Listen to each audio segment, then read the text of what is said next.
Some things don't disappear all at once. They get erased in layers like chalk on an old slate board, smudged, then rubbed, then scrubbed until no one remembers it was ever written. I wasn't supposed to see the email. It came through a shared inbox, one I hadn't touched in months. Lauren Park's name was still familiar, though I hadn't heard her voice since the funeral. The subject line was clinical. Final reading. Whitman Family Estate. I opened it more out of habit than hope. My name wasn't there. 4 invitees.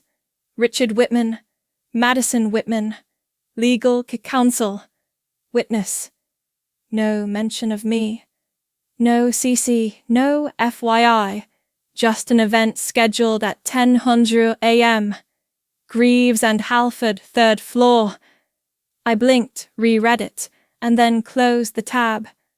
I didn't call anyone. I didn't reply. I just sat still until my tea went cold, and then I stood and placed the cup in the sink without rinsing it. There was a faint ring at the bottom like something had burned. Later that night, I saw the photo. Madison posted it to her secondary account, the one she only used when she didn't want to tag anyone. The table in the background was dark mahogany, polished. The wine glasses were full. My father's cufflinks caught the flash. He was leaning back, one arm draped casually across the chair like he owned the place. Madison's smile was small and satisfied, the kind people wear when they've already won. My phone rang while I was still holding it. "M. Konkanden," she said. Then a pause. "Victor Humlin Kwanden M." She didn't wait for a reply. The call ended before I could even move my thumb. I looked at the screen. No name saved, just the number. That used to mean something. In the drawer next to my bed there was an old envelope I hadn't opened in years. It held papers Henry gave me when I turned 30. He had folded everything in thirds carefully, as if neatness might protect value. One was a notarized letter from the bank acknowledging me as a named secondary on his legacy holdings. My name, Ivy Callahan, typed bold, clean. I unfolded it again just to be sure. A newer copy had been slipped inside. This one was in Madison stationery, cream-colored. Uncreased. It was an updated form, Haltom. Countersigned by my father, Richard Whitman. My name had been replaced, crossed out in blue ink. Beneath it, in a firmer hand, Madison Whitman. No explanation. No date. I didn't need one. The paper smelled like lemon cleaner and dust. I refolded it and placed it back inside, then closed the drawer gently as if not to wake something. The next morning I stood across the street from the office. I hadn't planned to go. I wore a jacket too thin for the weather and shoes that pinched at the heel, but I needed to see for myself. The glass windows gave a clean view of the conference room. Madison was already seated back straight. Fingers curled lightly around a pen she wasn't using. My father was pacing. The lawyer Lauren stood near the head of the table with a folder in her arms. I wasn't in that room. I never had been. A couple passed behind me, laughing. I stepped to the side and adjusted my scarf. It smelled like the cedar drawer from my childhood bedroom, the one that had been emptied without my permission. Inside the office, Madison leaned toward Lauren. She mouthed something too quick to read, but then laughed, small and soundless, as she looked toward my father. He didn't laugh. He just nodded slow and sharp, like a judge confirming a verdict. I checked the time on my watch. The second hand ticked steady and unforgiving. I let it pass for 2 full minutes before slipping my hands into my coat pockets. The building didn't look much different from the last time I'd been here. Still polished, still cold. The only thing that had changed was that the nameplate at the door now listed only 2 family shareholders. I leaned slightly against the railing and watched. Richard leaned over the table to sign something. His movements were confident, deliberate. He wiped the pen tip with a tissue when he was done, though no ink had smudged. Madison reached for the document next, pausing just long enough to tuck her hair behind one ear. No one looked toward the window. No one seemed to consider that someone might be watching. I stayed there until the sky grew heavier. It hadn't rained yet, not properly, but the air felt full. My scarf had begun to dampen slightly along the edges, catching the mist. I didn't mind. The cold was easier than the silence. When I turned to leave, I didn't glance back. Inside my coat pocket, I pressed my thumb against the faint indentation of the bank seal on the original document. It hadn't faded completely. The pressure was still there. Some things don't disappear all at once. Some things wait until you stop fighting for them. And some things, the ones they erase, don't leave quietly. I didn't knock on the door. I didn't demand a chair. I simply walked away, knowing the room they sat in had already decided I didn't belong. I had known it longer than they had. There's a quiet kind of hope that doesn't show up in photographs, the kind you carry in your hands when you're too afraid to hold it in your chest. When I was 16, my father told me not to wear the medal to the dinner party. "It makes you look like you're trying too hard," he said, without glancing up from his tie. I took it off and left it on the nightstand next to the dried-out orchid I had tried to keep alive that spring. It never bloomed again. I stopped bringing up awards after that. At 17, I was offered an early entry spot at the academy in Colorado Springs. My guidance counselor handed me the envelope with both hands, like it might shatter. I brought it home and placed it carefully on the dining table. Madison picked it up first. "You know they only do that for quotas," she said, flipping it shut. My father nodded once, as if to confirm her theory. By the next morning, the envelope was gone. I didn't ask where it went. A week later, Madison announced her placement in a summer exchange program in Geneva, and no one seemed to remember the other letter. I stayed quiet. I stayed home. There was a period after I turned 20 when I thought smallness could be a shield. If I didn't ask for anything, I wouldn't owe anyone. If I didn't protest, I wouldn't be dismissed. If I just followed the rhythm already in motion, college, family events, answering messages with polite brevity, maybe I'd blend back into something softer. At Madison's engagement dinner, they asked me to take the group photo. I adjusted the frame, told them to scoot in, tried to make the lighting work. After the third shot, someone said, "Perfect. We'll crop out." The final print was framed and hung in the hallway. 12 people smiling. I wasn't one of them. After I enlisted, my mother folded my uniforms in silence.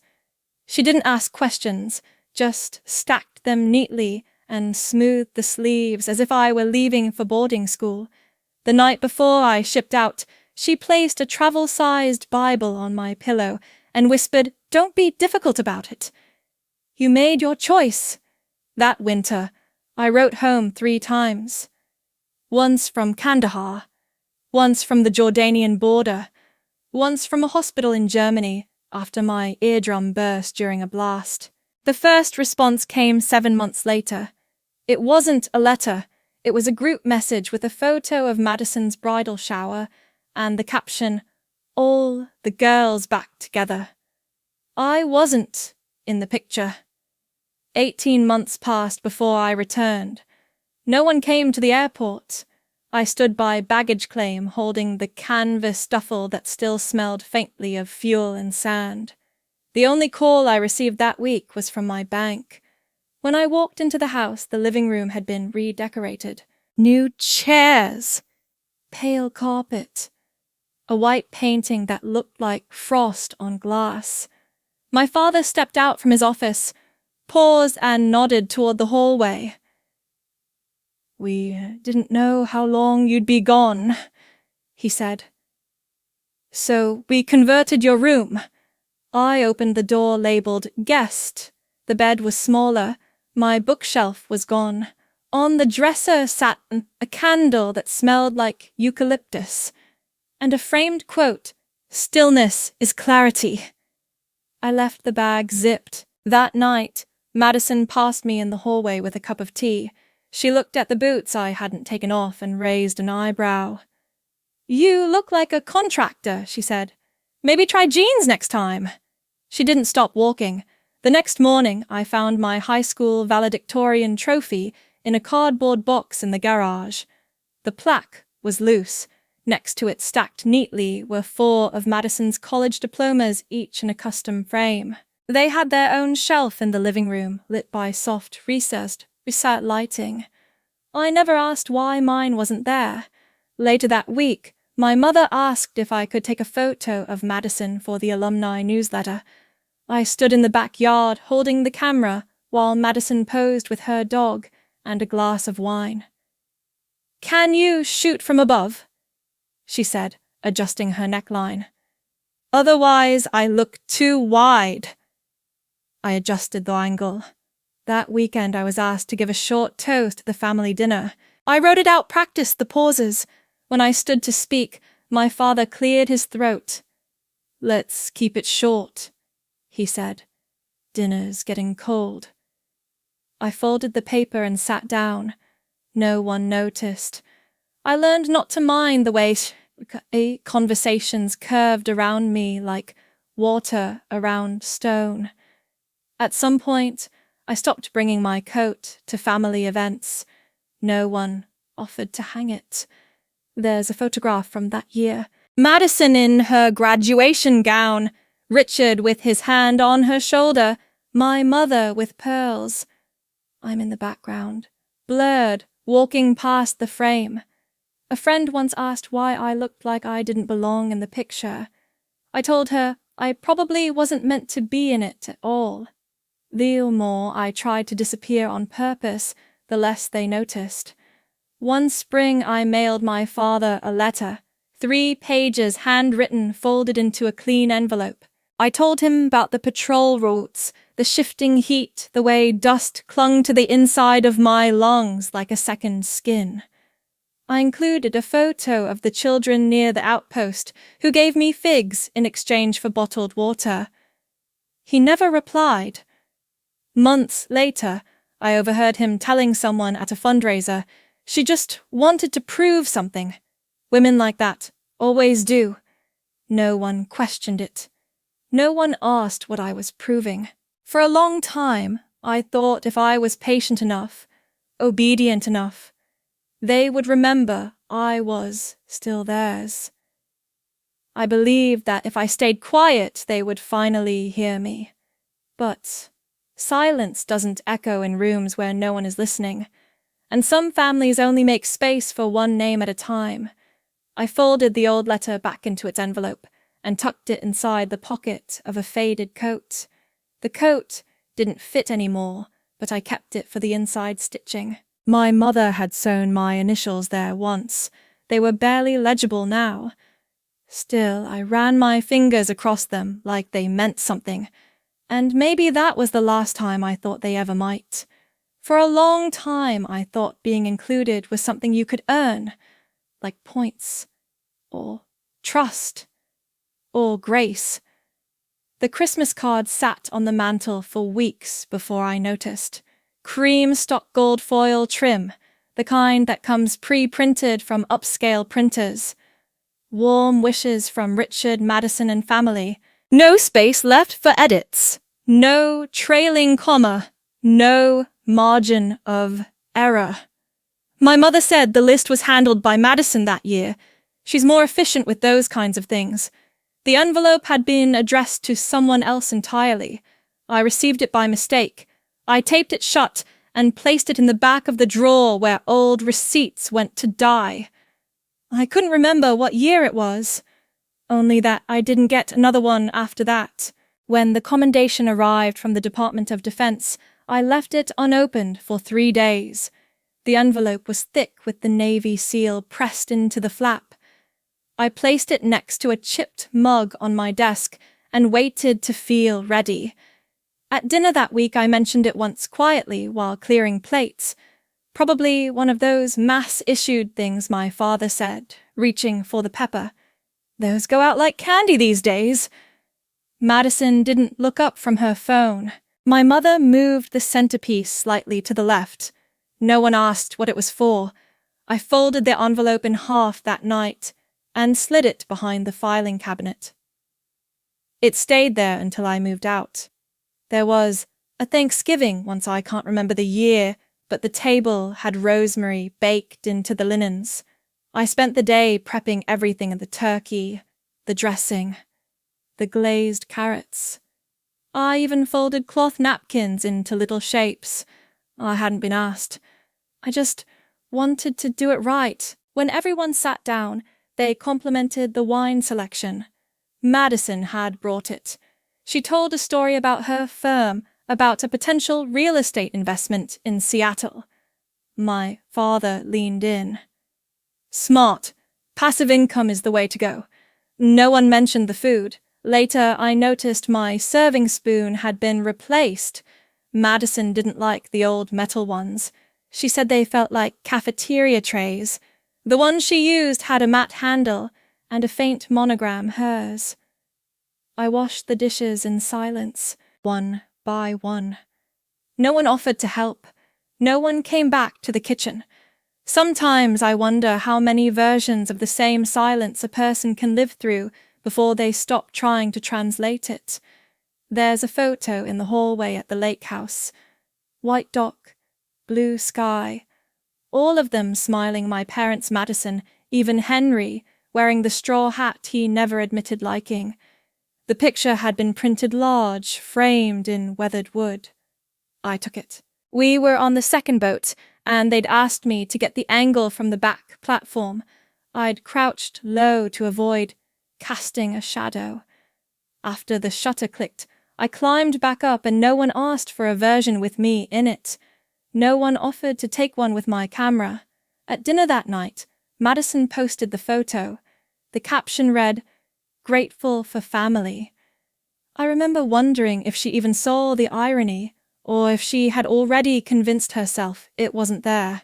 Years later, I visited the lake house briefly, one of those weekends where obligation stretches thin enough to break.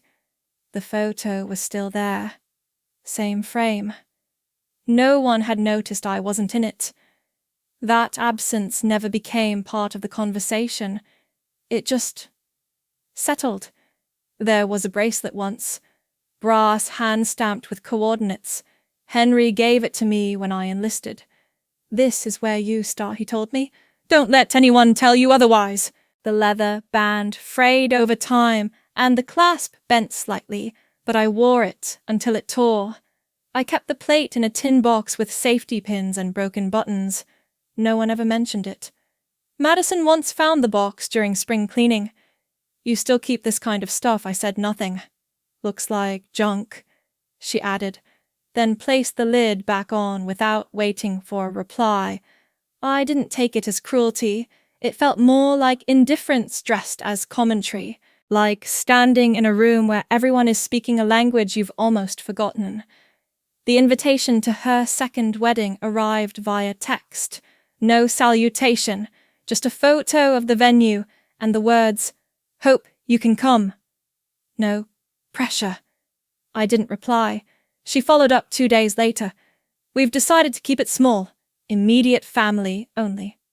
I read the message again. Immediate. I deleted the thread. In one of Henry's last letters, his handwriting drifted toward the margin. The ink lightened as if his hand had started to tremble. He wrote, "People forget what they want to forget. That doesn't make you invisible. Just inconvenient." He had mailed it without a return address. I kept it in a drawer with a paperclip that no longer worked.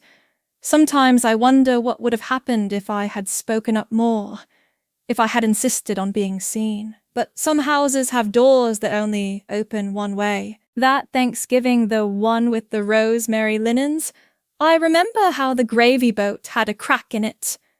just a hairline running beneath the handle. I served from it anyway. No one noticed. It didn't spill, didn't leak. It just held. Like I did. And maybe that's what stayed with me, the way things can carry weight, even with fractures no one bothers to mend. I unfolded Henry's letter again, the one with the slanting lines and fading ink. You're the only thing I trust to still be real. He hadn't underlined it. He didn't have to. I hadn't planned to use the card. It was automatic linked to a quiet checking account with no joint holders and no history of overdrafts. I had deposited a small stipend the week before, just enough for rent and utilities. The cashier ran it twice, frowned politely, and handed it back without a word. I tried again at the ATM outside, account not found. Inside the branch, a man in a blue shirt brought me to a corner desk. Kyle Morgan, his name tag read, though the edges were worn like he'd been close to replacing it for years. He typed slowly, cross-referenced something, then tilted the monitor slightly away from my line of sight. There may have been a reporting error, he said. He tapped again. There's a status marker here. It's unusual. He leaned forward, lowered his voice. It looks like this account was closed due to a death certification on file. I waited for the clarification. It didn't come. He looked at the screen, then at me, then back at the screen. I'm not sure how this got through, but it's official. It says here that Ivy Callahan is deceased. I held my ID up to the glass between us. He didn't take it. They don't always notify financial institutions right away, he added. It could have been a clerical cascade that you'll need to go through vital records. I nodded once. That seemed to satisfy him. He turned to print something, but stopped. I'm really sorry, he said. This must be very confusing. That wasn't the word I would have used. At the DMV, I waited behind a woman who was arguing about the year of her car. When it was my turn, I handed over my ID and smiled without reason. The woman at the desk, Megan Clark, according to her lanyard, typed briskly, then froze. Do you have another form of identification? I placed my passport and social security card on the counter. She squinted at the screen. You're flagged as legally deceased. My thumb was still on the edge of my ID. Usually this kind of thing happens through probate, she said, not looking up. Was there a recent death in your immediate family? I shook my head. She scrolled. This wasn't filed as a mistake. It was court certified. Someone submitted documentation through the estate system. She printed a slip with a phone number for corrections. The paper was warm in my hand. It'll take time, she added. Several weeks. Possibly longer. I didn't ask who. So back home.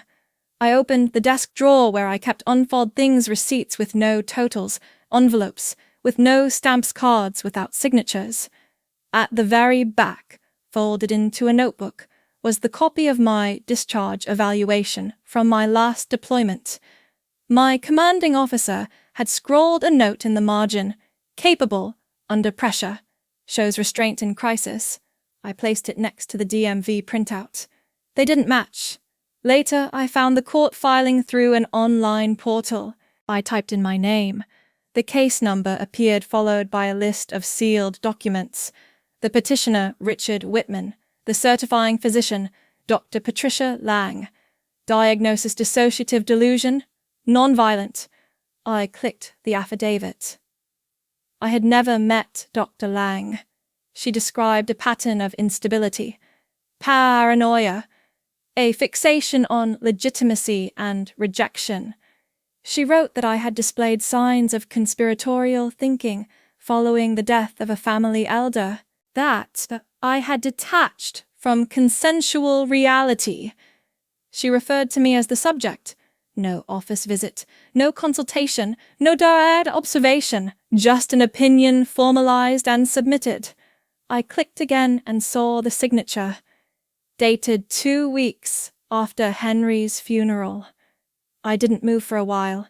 At some point I opened the kitchen drawer and took out the ceramic bowl I had bought last year, hand-thrown, uneven glazed only halfway down.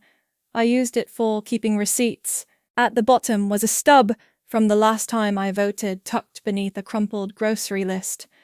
I held it for a few seconds, then placed it beside the printout. My name was printed in capital letters on the court order. Callahan Ivy. Deceased. No date of birth, no photo, no reference to appeal. Just finality. I thought about the school ID I used to carry in my wallet, how the lamination had started to peel around the edges. I thought about the rotary phone in Henry's study, and the way the dial clicked back to center slow, certain always returning. I sat down at the table and laid the papers out in a row. The bull, the receipts, the slip from the DATMV, the affidavit, the fake diagnosis, the truth in someone else's handwriting. Nothing felt heavier than the space between those pages. I stared at my name on the screen until the letters no longer looked familiar.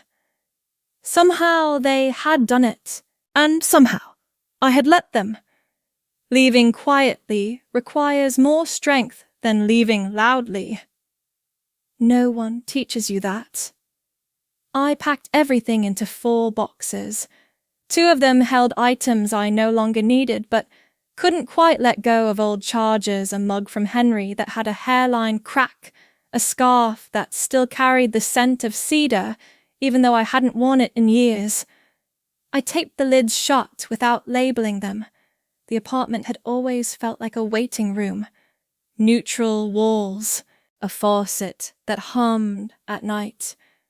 The fridge made a sound every few hours, like it was clearing its throat.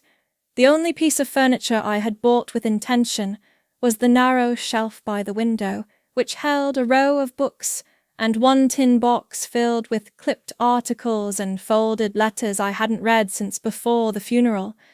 There had been a single visit from family, the kind you remember only because it never happened again. My mother stood near the coat rack the entire time, glancing at her phone. Madison walked the space like she was inspecting a rental. My father didn't sit. Smaller than I expected, he said, looking toward the ceiling. But I suppose you don't need much. That was the last sentence he spoke to me in that room. I didn't leave a note. No keys taped to the counter. No forwarding address. The building manager would figure it out when the lease expired. I closed the door slowly, not out of sentiment, but because it didn't deserve anything abrupt. The attic space I moved into wasn't listed online. A friend of a friend knew someone who didn't ask questions. The walls were the color of damp plaster, and the window opened just far enough to hear traffic without inviting it in. I folded the bedding twice before placing it on the floor. No frame, just a mattress with a clean sheet and a wool blanket that smelled faintly of soap and thyme. The bulb above the sink flickered once, then held steady. There was no mirror in the bathroom, only a rectangular shadow where one had been. I didn't replace it. I brushed my teeth without watching. I brought the ledger from Henry's estate with me. Not the official one, just the copy I had made in pencil, tracing the changes line by line the night after I found the court order. I placed it in the drawer beneath the sink underneath a folded towel and a matchbox from a cafe that had closed years ago. The cover read, "You are here." The paperwork for my new identification arrived in 2 manila envelopes, one from the county clerk, one from the DMV. The form asked for name, former name, reason for update. I paused over the second line. I drew a line through Whitman. I wrote Callahan, slowly pressing harder on the last syllable. There was no witness, No notary, just me and the faint scrape of pen on paper. The desk I used came with the room, scratched uneven with one drawer that never fully closed. I taped a slip of lined paper to its inside. They wanted me gone. Fine. But I decide how. I signed it with my initials only. Each morning I made instant coffee in a tin kettle. It hissed more than boiled. The cup I used had a chip on the rim that fit the curve of my lower lip too well to be replaced. I never filled it more than halfway. Once, while sorting through a stack of old mail, I found a postcard Madison had sent from Italy. The front showed a vineyard all gold light and long shadows. The message on the back was addressed to no one. Still, can't believe you didn't come. Dad said it would have made things awkward anyway. I slipped it under the leg of the wobbly table and pressed it flat. When the confirmation email arrived from the registrar's office, I didn't open it right away. I let it sit in the inbox, unread, next to newsletters I had never subscribed to and bills I had already paid. The subject line read, "Certificate of Legal Identity, Reissue Complete." I marked it with a star and closed the browser. That night, I reread Henry's last letter. "There's no honor in waiting for permission to exist," he had written. "Start from wherever they thought you ended." The ink had bled slightly in the lower corner where I had once held it too long with damp fingers. I placed it back in the envelope and tucked it between the pages of an empty ledger. Not hidden, just placed. I didn't tell anyone I had left. No announcements, no explanations. Some departures aren't exits. They're returns, quiet ones, to a self you weren't allowed to keep. Stillness isn't something you arrive at. It's what's left when no one's asking anything of you. The kettle came from a second-hand stall 2 blocks down. Dented along one side, the lid never quite sealed, so it let out a soft wheeze as it boiled less. A sound more a breath. I placed it on the back burner and kept the handle turned slightly left, the way Henry used to with his. Not because it made any difference, but because it felt like remembering. I kept the lights dim. The bulb above the stove flickered at odd hours, but I didn't fix it. I learned the rhythm of its hesitations. The window sill held a small cactus in a terracotta pot. Someone had scratched the word "live" into the clay. The V was deeper than the rest, as if they had pressed harder there. It didn't grow much, but it stayed upright. I folded the indigo handkerchief twice before placing it near the sink. I never used it. Just moved it from place to place like a keepsake that refused to call itself sentimental. Most mornings began the same. I'd fill the kettle, turn the knob until it clicked, and wait. No phone calls, no names, just the slow hum of heat rising. I opened a small notebook, one with a canvas cover and loose stitching, and listed my expenses in pencil rent, due eggs from Mr. Shah's detergent stamps. I crossed out nothing. Even the unused pages felt necessary. Once, while standing in line at the post office, a woman in front of me glanced back and smiled. "You from around here?" I nodded. That's good. Most people come and go. She turned away before I could respond, and I was grateful. There were no photographs on my walls, no reminders, only a nail left behind by the previous tenant where I hung my coat each evening. The coat still carried the faint smell of burnt toast and old paper from the apartment before. I never bothered to wash it out. I began walking after breakfast. Never far, just enough to learn the cracks in the pavement, the way the shadows moved between buildings. No one knew me here. No one waved. I never had to prepare answers to questions no one would ask. At a small shop tucked between a laundromat and a locksmith, I bought a mug the colour of old bone. Unremarkable, with a hairline crack near the handle. I placed it near the stove. It wasn't for drinking, not at first. I used it like a marker, something to hold when the room felt too clean, too still. The first time I poured hot water into it, I waited. I wrapped both hands around the ceramic and didn't lift it to my mouth. I just sat at the edge of the table and let the heat reach into my palms. It was quiet, but not hollow. No one had given me the cup. No one had brewed the tea. And still it was warm. The mailbox downstairs creaked when opened. Each week it offered nothing but thin envelopes, with my name misspelled or local menus printed in bulk. I stopped checking it daily. Once tucked behind a real estate flyer, I found an envelope with no return address.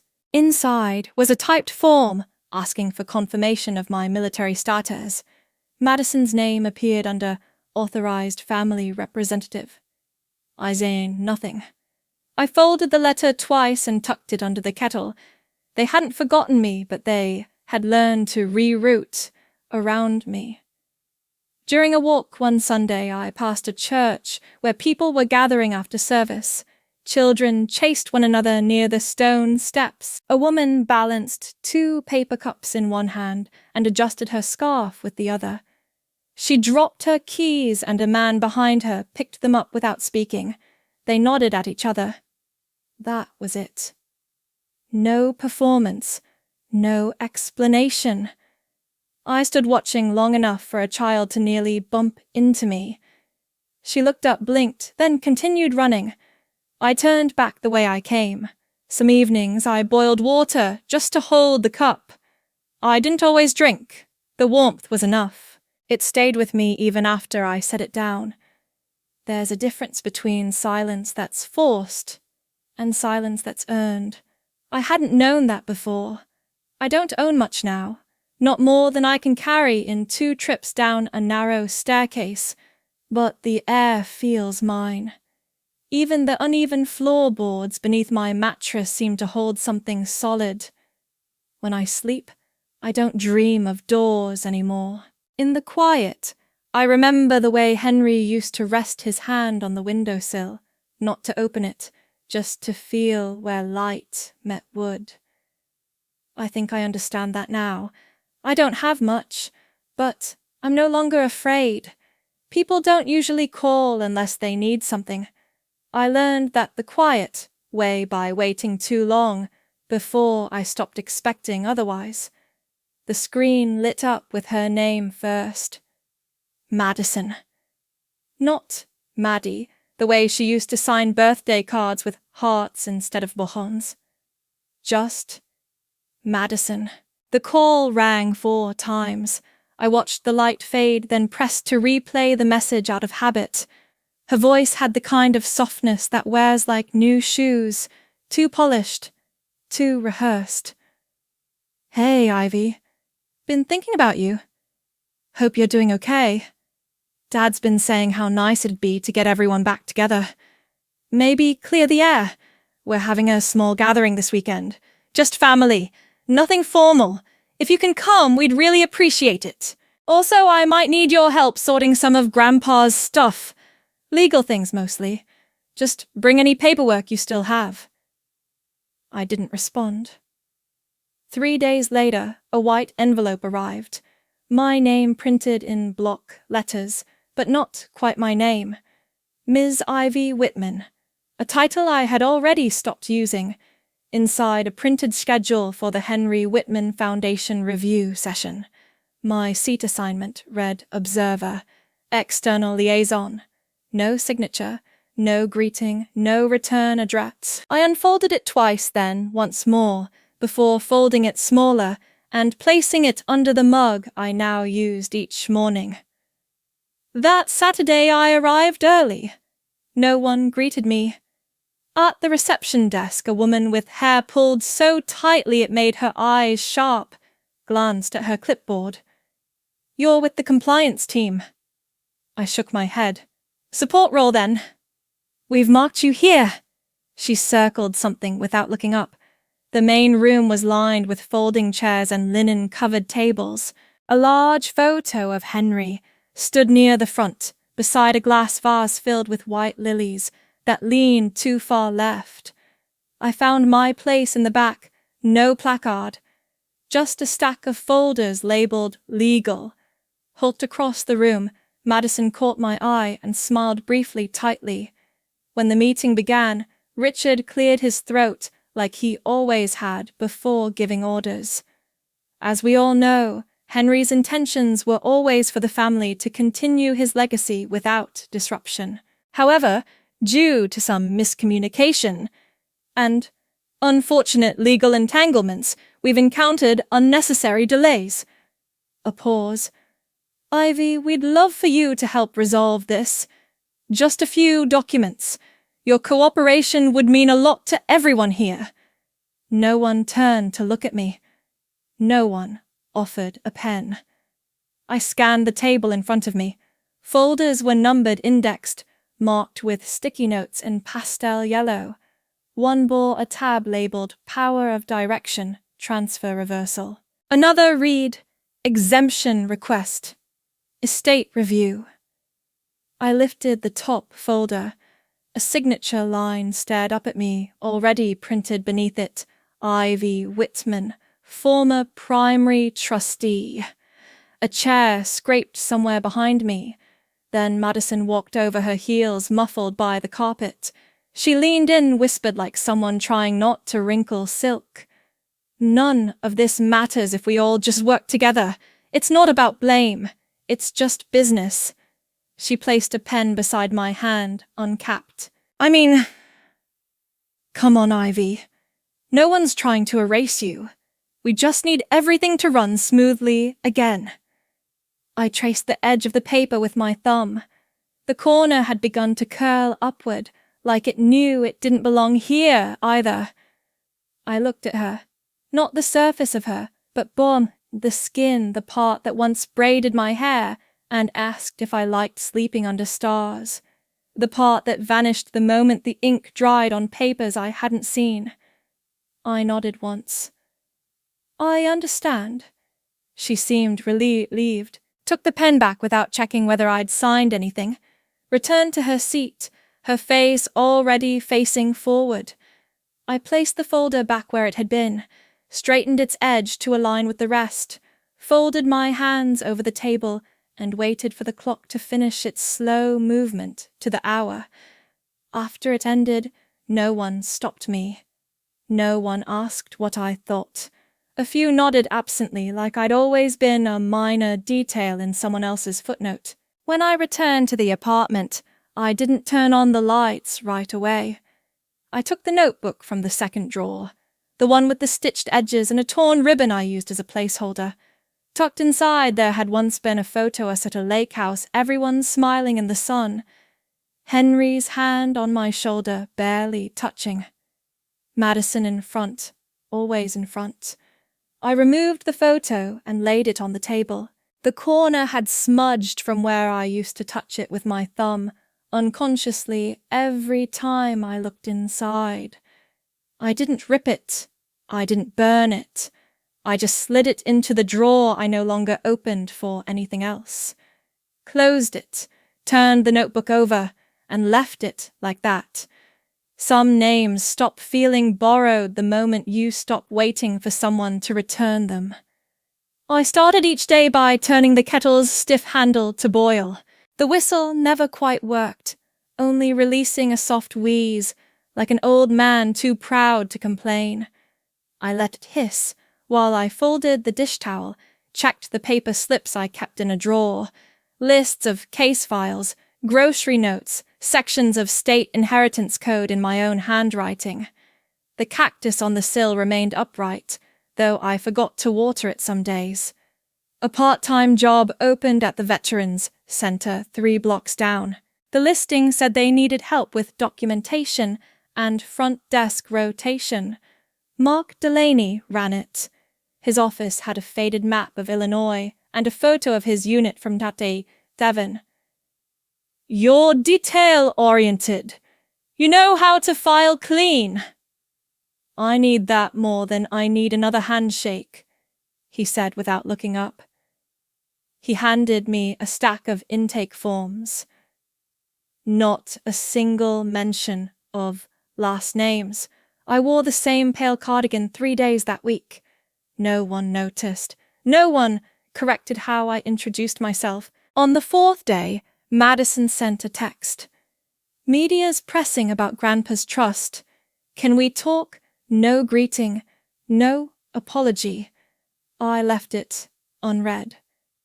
In the evenings, I walked to the corner market and picked up a different box of tea each week. I wasn't collecting them. I just wanted to stop seeing the same label twice. A man dropped his coffee in front of me outside the post office one morning. The paper cup rolled to my feet. He looked up. "Mom, you okay?" I had been still too long. He thought I was frozen in place. I stepped around the cup without answering. At home, I opened the notebook again. Not the old one, a newer one, cleaner. I rewrote the list, this time in pen. DMV form 842D, IRS beneficiary correction. SSN reissue under corrected legal status. Legal name affirmation. Ivy Callahan. Each entry had a checkbox beside it. One remained blank. I didn't rush. When I reached out to Lauren Park, she didn't recognize my voice until I mentioned Greaves Foundation. "You're calling as a client now?" "No. A partner. We met at a quiet cafe. She wore a navy blazer. I wore the faded cotton blouse I'd patched at the sleeve. I thought you'd left this behind." I did. "Now I'm building something forward." She tapped the folder I handed over. "You're rebranding Henry's fund." "No, I'm restoring it and redirecting it to women who came back from war and found no welcome mat. Like me, minus the medals." She didn't smile. She nodded once. That was enough. That night, I steamed rice and fried eggs. The pan sputtered, but the kitchen didn't smoke like it used to. I sat at the table, small fork in hand, notebook open beside me. The letters came in batches, confirmations, updates, inquiries from stat records. One envelope had no return address. Inside was a printout with red marker through the phrase, "Callahan Ivy, legally deceased." Below it, "Revoked, status active." The ink smeared slightly in the corner. I ran my thumb over the blurred spot, then placed the paper under the cactus pot. Not to hide it, just to keep it still. They called again this time from the Board of Trustees. "We'd love your input on stabilizing the foundation's reputation." "You mean after you used my absence to reallocate it?" "Let's not dig up old battles. The press is already curious. I'm sure you'll find someone appropriate to represent you." "We thought that might be you. I'm not available for misrepresentation." "Don't be petty, Ivy. This isn't personal." I let the line go quiet. They didn't call again that week. Mark handed me a stack of surveys to file by the end of Friday. "You're the only one who logs clean time sheets." I wrote each hour down with a ballpoint pen that clicked every time I opened it. I kept the old one with the dull clip in a drawer, still full of ink, but I no longer reached for it first. On Saturday, I visited the public library and read an article someone forwarded to the center. "Whitman family's financial ties under review." No mention of my name, but the phrasing "once presumed deceased heir" resurfaces made me pause. No one owed me reappearance. I just stopped agreeing to absence.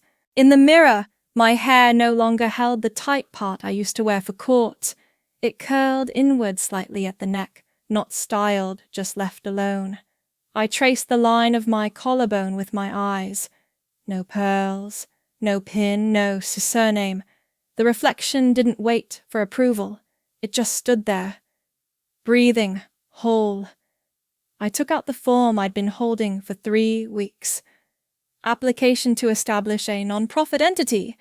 The bottom field read authorized signature. I signed it. Not in haste, not with flourish. Just with clarity. The pen didn't tremble. Some things aren't broken. They're just no longer mine. The letter had been sitting on the desk for days before I signed it. The envelope bore the seal of certification, the kind that needed a signature on arrival. I didn't lick the flap shut. I used a damp cloth and pressed it with the edge of a book. I wrote their names by hand, Richard and Madison Whitman, careful, deliberate, as if they might forget I once belonged on the same line. The paper inside was simple, typed, 1 paragraph. I didn't need more. I reject all affiliation material, titular or representative to the Whitman estate. My name does not appear on your division of assets because it does not belong there. Ivy Callahan. I left out the word regret. It never fit. No one replied directly. The first response came 3 days later, postmarked from an office suite on Layton Avenue. White envelope, embossed crest, inside 2 pages of legal phrasing.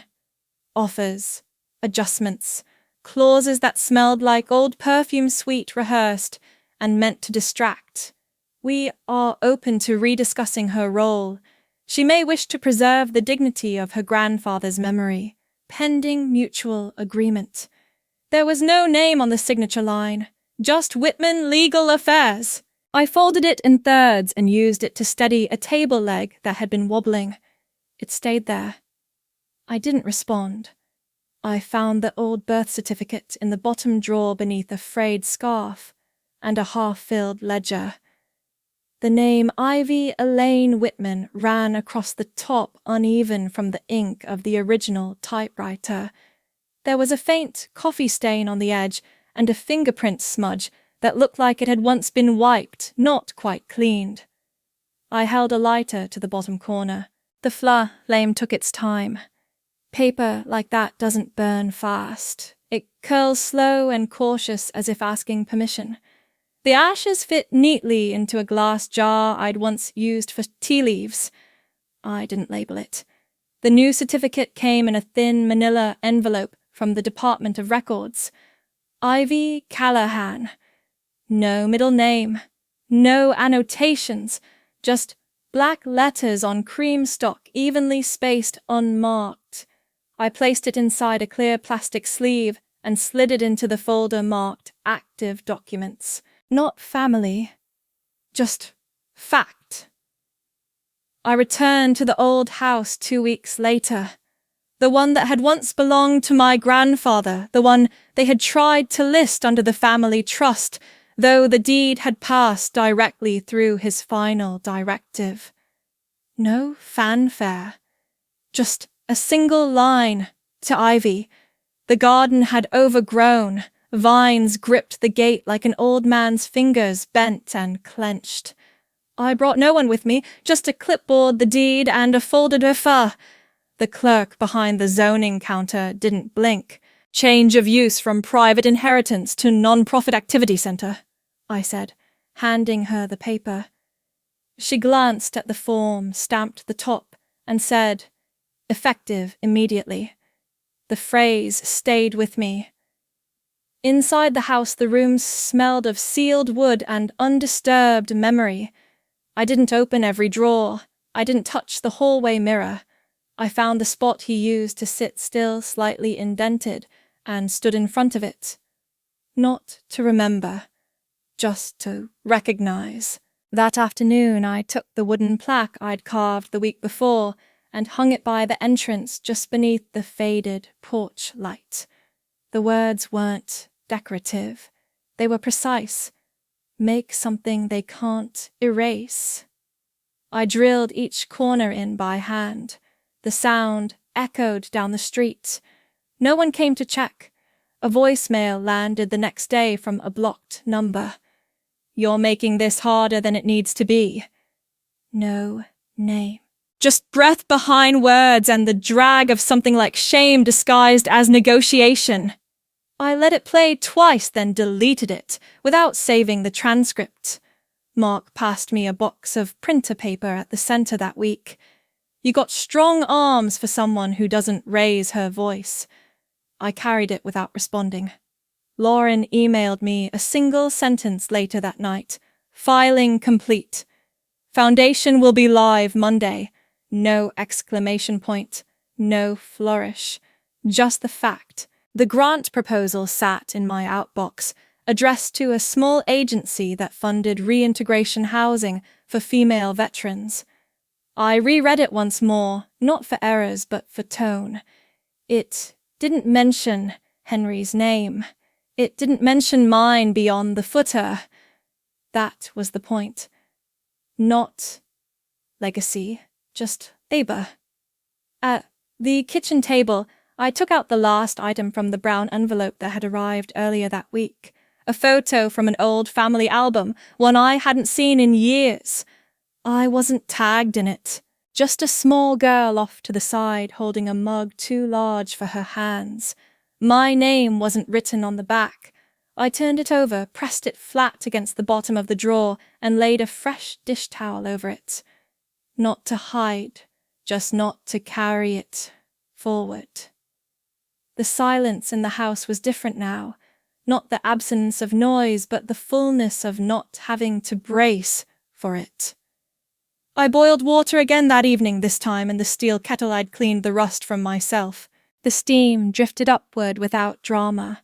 I poured the tea and let it sit untouched, letting the warmth rise slowly. Some things don't need to be stirred. They settle when left alone. Some things don't need to be corrected. They just need to be left behind, like skin outgrown. The office still smelled faintly of cardboard and lavender. I hadn't hung anything on the walls. No ribbon cutting, no welcome signs, no framed logos. Just a wooden desk, a file cabinet with one handle missing, and a second-hand rug that curled slightly at the corners. I'd meant to fix it, but stopped noticing. I wore the pale cardigan again, the one that never matched anything, but always fit. The sleeves had frayed slightly at the cuffs. I didn't trim them. I didn't explain them. Angela Reed's intake folder lay open in front of me. Papers clipped neatly, dates circled in green ink. She'd left the office a few hours ago with a paper key to her temporary unit. She didn't say thank you. She didn't need to. I turned the kettle on, the same one with a dent near the base. It hissed louder than it should have, but it worked. The sound had become part of the routine. While it heated, I stepped to the window. The photograph of my grandfather, creased at the edges, remained in the drawer. He sat in a canvas chair, one hand resting on a cracked mug, the other on his knee. His hat drooped over his brow, eyes closed, as if he were mid-thought, not mid-laughter. I didn't frame it. I didn't look at it often. Just knowing it was There was a manila envelope on my desk with the courthouse return address. The last piece of paper finalizing the transfer of everything I'd no longer contest. I didn't open it. I placed my palm on it for a moment, not to weigh it down, just to feel the paper. I slid it into the bottom drawer, unlocked, unsorted. Outside the glass door, someone passed. I knew the silhouette even before the figure slowed. Madison didn't look in. She only hesitated just slightly before continuing down the sidewalk. Her heels didn't match the weather. She always dressed for someone else's forecast. I didn't move. I didn't wave. The chair didn't creak. There were no echoes left between us. Somewhere in the distance I heard a kettle click off. I poured water into the chipped mug from the cabinet, dark green, with a faint line across the handle where someone had once tried to glue it. I didn't replace it. I never needed to. No one knocked. No one followed her inside. The file for client 002 remained untouched. I glanced at the top form, then flipped it shut. The signature line was blank. It wasn't for me to fill. I folded the folder and placed it in the outgoing tray. The tea cooled as I walked toward the back door, cup in hand. The hallway held no photos, no plaques, only the soft tapping of my steps against linoleum that had likely known better shoes. I stepped out onto the narrow concrete stoop behind the building. 3 small plants I'd repotted last week sat to one side, their soil still dark from rain. I hadn't named them. They didn't require names to grow. I sat down on the cold step. No cushion. No invitation. The cup in my hand gave off a thin stream of warmth. Not enough to sting, not enough to numb. Just enough to hold. The steam curled into the air and disappeared. I remembered the words from the envelope I hadn't opened. I remembered the names I no longer answered to. I remembered the house that had been mine only on paper, and the trust fund that trusted everyone but me. Ivy's not the kind of person who should manage anything long-term. That had come from my father once, not loud, not cruel, just final. I think he thought saying it that way made it truth. She always needed a little help deciding what mattered. That one had come from my mother, in a room where I had been asked to take notes, but not speak. Madison once told someone, without blinking, she just doesn't know how to carry a name like Whitman. Not everyone can. None of them had said it with venom. That was the thing. They said it like fact. Like weather reports, now I sat under a sky that wasn't raining, and wasn't clear with no one watching, and I realized something I hadn't allowed before. They weren't wrong about me.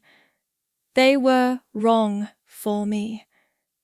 The folded linen napkin I used as a coaster lay beside me. A coffee stain bled into the edge shaped like a question mark. I turned it over. The fabric was still strong. There were no mirrors here, no boards of directors, no signatures needed from a name that didn't fit my mouth anymore. I remembered the last time someone asked me if I regretted letting it go. It had been a junior associate from the Whitman legal team. "You're giving up a place most people would kill to be in," she'd whispered across the long table. I'd only looked down at the paper, then let them have it. I was never invited. I thought about that now, not to rehash it, but because the silence around me didn't press down anymore. It opened. The back step was cracked down the middle. A small weed had pushed up through the gap, stubborn and green. No one would pull it. The tea in my mug had gone lukewarm. I took a sip, just one. It tasted exactly as it should, simple, unclaimed. I didn't need a letter. I didn't need a plaque. I didn't need my name carved in wood or spoken in interviews. I let the quiet stay quiet. I didn't need them to prove I once existed. I am alive. And this time, no one else writes the ending.